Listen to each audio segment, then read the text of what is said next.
আল্লাহ রসুলকে যে ভালোবাসা দেওয়া দরকার, সেই ভালোবাসা আমরা 1/100 দিতে পারিনি। আপনারা পারছেন কিনা জানি না। একজন সাহাবী যেদিন আল্লাহ রসুল দুনিয়ার থেকে চলে গেলেন, তিনি হাল চাষ করতেছিলেন। রসুল অসুস্থ ছিলেন, অসুস্থর পর একটু সুস্থ হলেন, এগুলি সব বর্ণনা পাওয়া যায়। বাস আল্লাহর হাবিব জোহরের আগে, কিছুক্ষণ আগে খবর এসে গেল আল্লাহ রসুল দুনিয়ার থেকে চলে গেছে। ওই সাহাবী হাল ছেড়ে দিয়ে দৌড়াইয়া মদিনা শরীফে দিয়ে আসতেছে, পাগলের মতো আসতেছে। আয়েশা যখন শুনলেন যে ঠিকই বাস্তবেই আল্লাহ রসুল আমাদেরকে শোকের সাগরে ভাসিয়ে তিনি চলে গেছেন, সেই লোকটা আয়েশা বলে, আল্লাহ, যে চক্ষুটা দিয়া আমি মদিনা শরীফ আয়েশা মসজিদে নববীতে ঢুকে তোমার বন্ধুকে দেখতাম,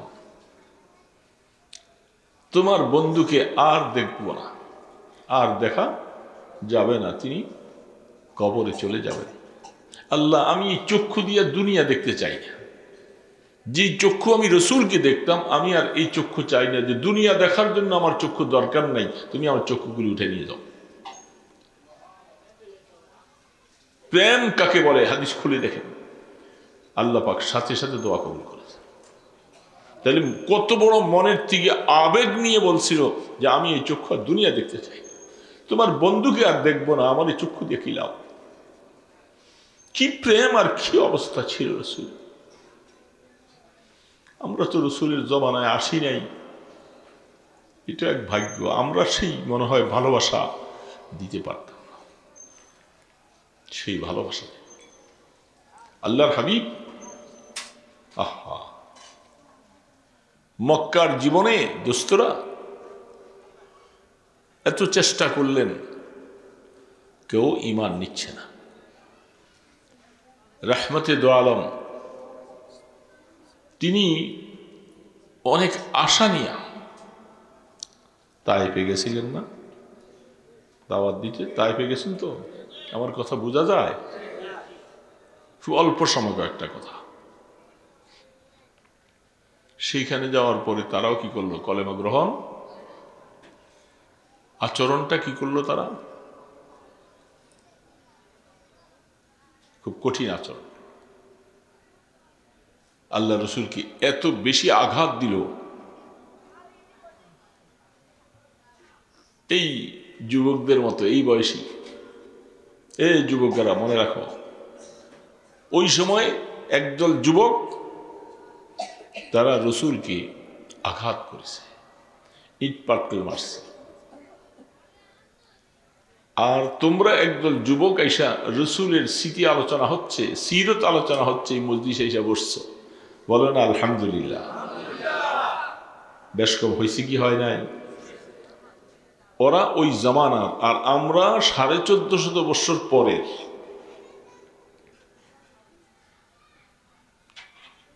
তোমরা 1450 বছর পরের যুবক রসুলের সিরত আলোচনার মজলিসে এসে বসছো। যদিও তোমাদের মধ্যে এমন যুবক এখানে আছে যারা 4 ওয়াক্ত নামাজ 5 ওয়াক্ত সারাদিন পড়ি নেই, আছে না নাই বলো? 5 ওয়াক্ত নামাজ পড়ি নেই এমন যুবক আছে, কিন্তু তোমার দিলের মধ্যে লাগছে নামাজটা তো পড়লাম না।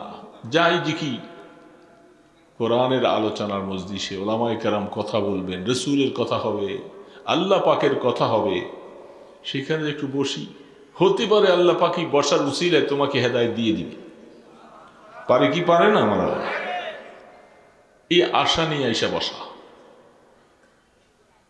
বন্ধুরা, দোস্তরা, কি বলো, আশাটা ঠিক আছে না নাই? বলে হেদায়েতের আশা নিয়ে আসছি না, না কোনো খাওয়া দাওয়া পুরস্কারের জন্য আসছি? বলো, যদি এটা দিলের মধ্যে থাকে, আস্তাগফিরুল্লাহ পয়রা ওইটা দিলের থেকে বের করে দাও।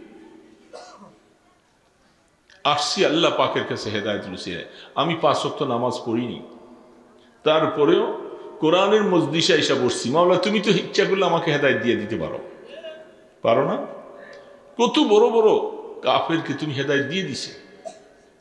ওমরে ফারুক রসুলকে মারতে যাচ্ছে, রসুলের গর্দান উড়িয়ে ফেলবে পুরস্কার পাওয়ার আশায়। আবু জেহেল ঘোষণা দিয়েছিল, তোমাকে 100 উট পুরস্কার দিব যদি তুমি মোহাম্মদের গর্দান আইনে দিতে পারো। কেউ সাহস পাইল না। ওমর দাঁড়াইছে। আল্লাহ পাকের কুদরত যে কিভাবে খেলে বাবা, আসো। সেই মজলিসে অনেক বড় বড় শক্তিশালী লোকেরা ছিল, কেউ সাহস নিল না। ওমর দাঁড়াই গেল। এই ওমর দাঁড়ানোটাই ওমরের হেদায়েতের কারণ হয়েছে। সুবহানাল্লাহ। ওমর ইচ্ছা করে দাঁড়ায় নাই, ওমরকে আল্লাহ পাক দাঁড় করাই দিছে যে ওমর তুমি দাঁড়াও, তুমি আমার বন্ধুর কল্লা কাটবা এই আশা নিয়ে তুমি দাঁড়াও। দাঁড়াইছেন ওমর। সবাই তো মনে করছে যে ওমর যখন দাঁড়াইছে মোহাম্মদের আর আজকে নিস্তার নেই। আল্লাহ পাক কি করলো, আমি ঘটনা বলতেছি, ঘটনা বললে তো একটু সময় এক একটা পার হয়ে যাবে। আল্লাহ কি করলেন, ওমরকে সেইখানে নিলেন পুরস্কার আশায়। কিসের আশায়? 100 উট। সাধারণ কথা, 100 উট পাবে রসুলকে মাইরা ফেলতে পারলে। ওমর ওটের লোভে যাইয়া ছুটছে। সেখানে যাওয়ার পরে কি হলো আমি ঘটনা বলতে চাই না। সেখানে যে ওমর কি করলো, নিজের গর্দান রসুলের কদমের নিচে দিয়ে দিচ্ছে। হলো না? আবু জেহেল তো যাইতে পারলো না। রসুল তো দোয়া করছিলেন, আল্লাহ আবু জেহেল অথবা ওমর দুইজনের যে কোনো একজনকে তুমি ইসলামের পতাকা তলে আনো, আইনা আল্লাহ ইসলামের একটু শক্তি বাড়িয়ে দাও। দোয়াটা কবুল হয়েছে যে ওমরের পক্ষে। এই জন্য আল্লাহ পাক একটা উসিলা দিয়ে ওমরকে দাঁড় করে দিয়েছে। ওমর দাঁড়াও, যাইবা গর্দান কাটতে, আর তুমি তোমার নিজের গর্দান দিয়ে আসবা। ওমর কিন্তু জানতো না। কি রে বাবা, ঠিক না ব্যাঠি? তোমরা হয়তো এখানে একটা খাবার হবে, মাহফিলের শেষে খিচুড়ি হোক, পোলাও হোক, বিরিয়ানি হোক, একটা পুরস্কার দিবে। হয়তো এই নিয়ত করে আসছো, হইতে পারে, হতে পারে না, নিয়ত করে আসছো। এখানে আসার পর তোমার বুদ্ধি চেঞ্জ, পরিবর্তন হয়ে গেল। আরে এই নিচুক একটা এই ছাতার জন্য আমি এখানে আসছি। আল্লাহ পাক বলে, যা তুই যখন এখানে আসছিস আমি তোর হেদায়েত দিয়ে দিলাম। সুবহানাল্লাহ।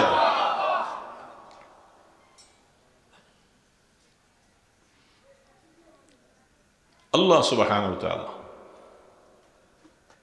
কাহাকেও হেদায়েত কখনো না দিলে সেটার অবস্থানটা পরবর্তীতে আল্লাহ অন্য কাউকে দিয়ে এটা পুরায়। তায়েফের ময়দানে ওরা কেউ ঈমান আনলো না। ঈমান না আনছো ভালো কথা, কিন্তু রসুলকে এত আঘাত কেন দিলা? রক্তাক্ত কেন করলা? সাধারণ রক্ত নয়। হাদিসের পৃষ্ঠাগুলি পড়লে, এই হাদিসগুলি পড়লে চোখের পানি রাখা যায় না দোস্ত।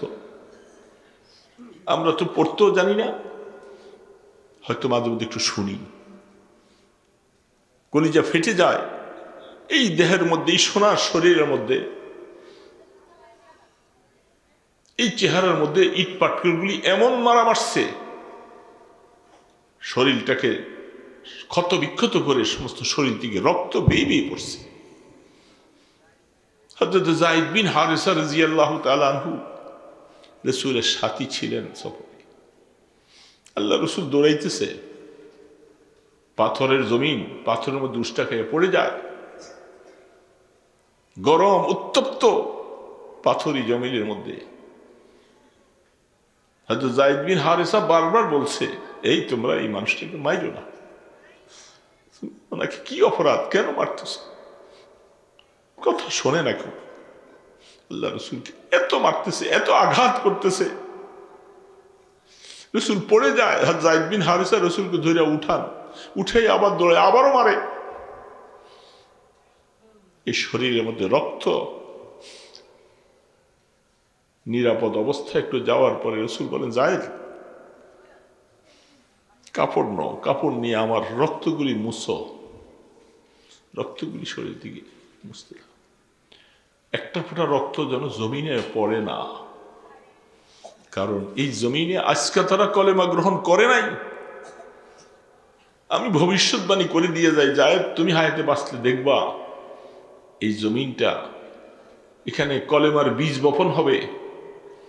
এখানে যারা আসবে পরবর্তী, তারা আমার কলেমা পড়বে, তারা আমাকে নবী স্বীকার করবে, তারা আল্লাহকে সেজদা দিবে। এখানে তখন তারা খাবেটা কি? জমিনে উর্বরতা শক্তি সব বিনষ্ট হয়ে যাবে। এই জন্য রক্তগুলি সব মুছে দাও।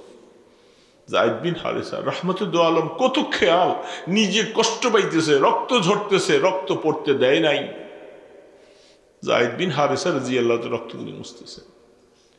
শেষ পর্যায়ে পায়ের জুতার মধ্যে রক্ত জমাট হয়ে জুতার সাথে পা এমন জোরে লেগে গেছে, শুকিয়ে গেছে, জুতা টান দিয়ে বাড়তে গেছে, রসুল ব্যথা পাইতেছে। যায়েদ কি করতেছে? ইয়া রাসূলুল্লাহ, যে রক্তগুলি জুতার সাথে জমাট হয়ে গেছে।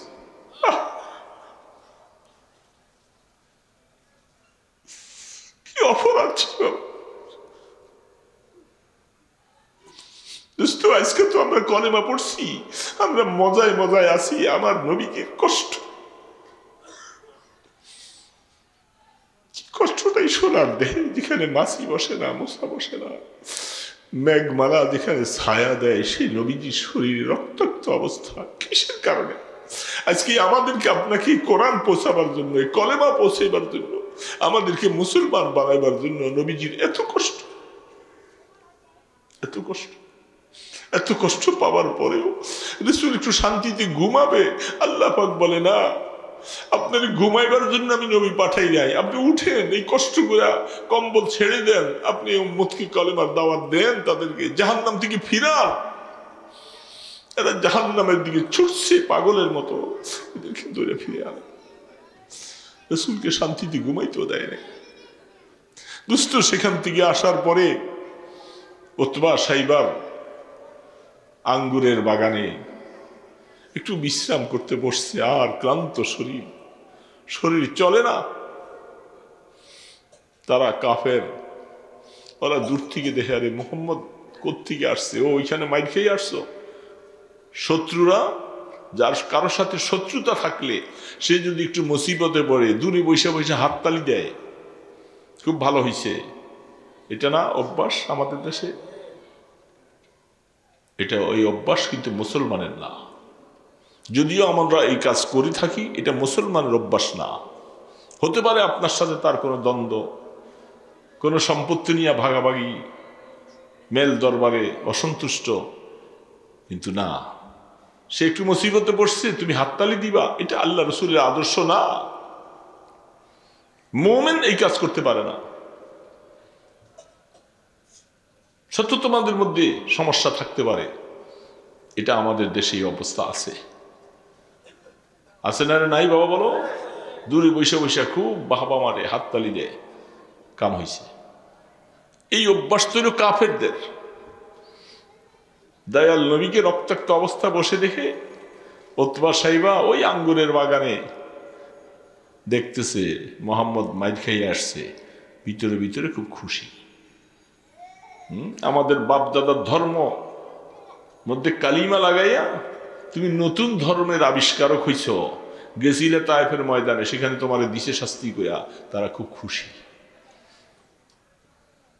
তারা খুশি। আমার আল্লাহ পাক তিনি একটু নারাজ। জিবরিল, যাও না, আমার বন্ধু কি বলে দেখো তো। জিবরিল আলাইহিস সালাতু ওয়াস সালাম বন্ধুর কাছে আইসা বলতেছে, আপনার এই কষ্ট দেখে আল্লাহ পাক আমাকে পাঠাইছে, আপনি একটু বলেন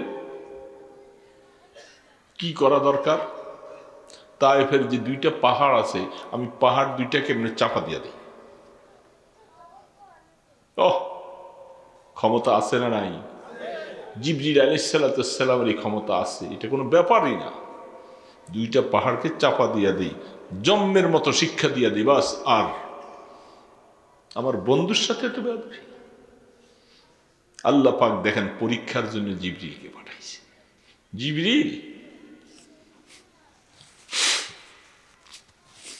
এই প্রস্তাবনা দিলেন, রহমতে দো আলম। দোস্তরা, বুঝলাম না, রবি চিনলাম না, রসুল বুঝলাম, রাহমাতে দো আলম বলে, ভাই জিবরাইল, আমাকে আল্লাহ নবী পাঠাইছে, এরা কলেমা গ্রহণ করে নাই, এরা না করুক তাদের সন্তানরা হয়তো করবে, অন্যরা কেউ করবে, এদেরকে যদি মাইরা ফেলো তা আমাকে নবী পাঠিয়ে লাভটা কি? আমাকে কেন নবী পাঠিয়েছে? আমি কষ্ট করতেছি, আমার মনে কোনো কষ্ট নাই।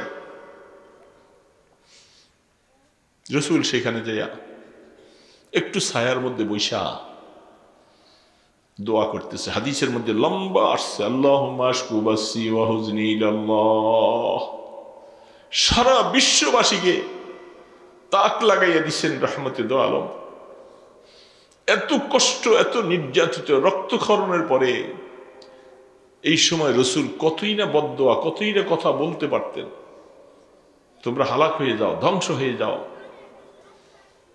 তোমাদের প্রজন্ম যেন ধ্বংস হয়ে যায়, অনেক কথা বলতে পারতেন। রসুল কি বলছিলেন সেটা হাদিসের পৃষ্ঠায় স্বর্ণ অক্ষরের মতো লিপিবদ্ধ। রসুল বলেন, আল্লাহ, আমি আমার অক্ষমতার জন্য আমি আপনার কাছে শিকায়ত করতেছি, আমি কমজোর, এই জন্য আমি কাজটা পুরোপুরি পারি নাই, আল্লাহ তুমি আমাকে মাফ করে দাও, আমাকে মাফ করো। আমার কোনো ব্যথা নাই, আমার কোনো কষ্ট নাই, আমাকে ইটপাটকেল মারছে, আমার রক্ত ঝরছে, আল্লাহ আমার কোনো শিকায়ত নাই, তারপরেও তুমি তাদেরকে হেদায়েত দাও মাওলা, হেদায়েত দিয়ে দাও। এই হাদিসের পৃষ্ঠে লম্বা আলোচনা। এত কষ্টের পরে এই কথাটা আল্লাহ রসুল বলতে পারছেন, বড় আজীব কথা। এটা কি আমাদের জন্য সবক না বাবা? আমরা হাততালি দিই। সেইখানে রসুল তিনি বসলেন, বসার পরে ওই দুষ্ট কাফের অথবা সাইবা, কাফের হওয়ার পরেও খাদেমকে বলতেছে, এই খাদেম, ওই যে লোকটা বসে রয়েছে না ক্লান্ত অবস্থায়, এরে এক গ্লাস আনার চিপাইয়া এক গ্লাস আনারের রস খাওয়াই দাও। কাফের একটু মায়া লাগছে, ইমান নেয় নাই, কিন্তু রসুলের এই কষ্টটা দেখে মায়া লাগছে। ওইখানে একডুক পানির ব্যবস্থাও নাই, কলিজাটা পিপাসায়। তায়েফের ময়দানে যারা গেছেন দেখছেন তো তায়েফ কি অবস্থায়, কত ভোগ। সে মালিকের অর্ডার পাইছে, আনার চিপাইয়া একটা পাত্রের মধ্যে নিয়ে রাসূলের সামনে নিছে। তারা দুইজন মানুষ, যায়েদ বিন হারেসা আর আল্লাহ রসুল। ক্লান্ত, পিপাসিত, ক্ষুধার্ত এই অবস্থায়। আমরা তো এরকম ক্লান্ত ক্ষুধার্ত অবস্থায় যদি কিন্তু খাবার সামনে পাই, কোন সময় আবার বিসমিল্লাহ পড়বো, আর বেটা আগে খাইয়া নেই, আগে কলজাটা ঠান্ডা করি। রহমতে দো আলম আনারের রসের পেয়ালাটা মুখে দিবার সময় বিসমিল্লাহির রহমান রহিম। গোলাম চাই রয়েছি, আপনি এই দেশে তো এই শব্দ বলেন না, কোনো মানুষ নেই, আপনি এটা করতে বলছেন কেন? তুমি এটা এই কথা শুনলা করতে গিয়ে? এটা বলে, আমার বাড়ি হলো সেই নিনোয়া শহর যেখানে ইউনুস পয়গম্বরের বাড়ি ছিল, আমি সেই দেশের মানুষ, আমি এখানে তাদের গোলাম হয়ে আসছি, আমরা আমার দেশের থেকে সেই কথা শুনে আসছি। এই শব্দটা ইউনুস পয়গম্বর বলতেন, তাই। আর ইউনুস পয়গম্বর তো আমার ভাই, আপনার ভাই, আপনি এই দেশে, উনি সেই দেশে। বলে, আমি নবী, তিনিও নবী। আদাজ বলতেছে, আপনি নবী, আমার বুঝে আসছে, আমাকে আপনি কলেমা পড়ান। সুবহানাল্লাহ। হাদিসের মধ্যে, বুখারীতে হাদিস আসছেন, রাসূল বলতেছেন, আমার সার্থক, আমার সব কষ্ট আমি সব ভুলে গেছি, তায়েফের ময়দান থেকে রক্তাক্ত হয়ে আসছি, কোনো আফসোস নেই। এখানে আসার পরেও কাফেরের বাগানের একজন গোলাম, সে তো কমপক্ষে কলেমা গ্রহণ করেছে। সুবহানাল্লাহ। তিনি খুশি হয়ে গেছে।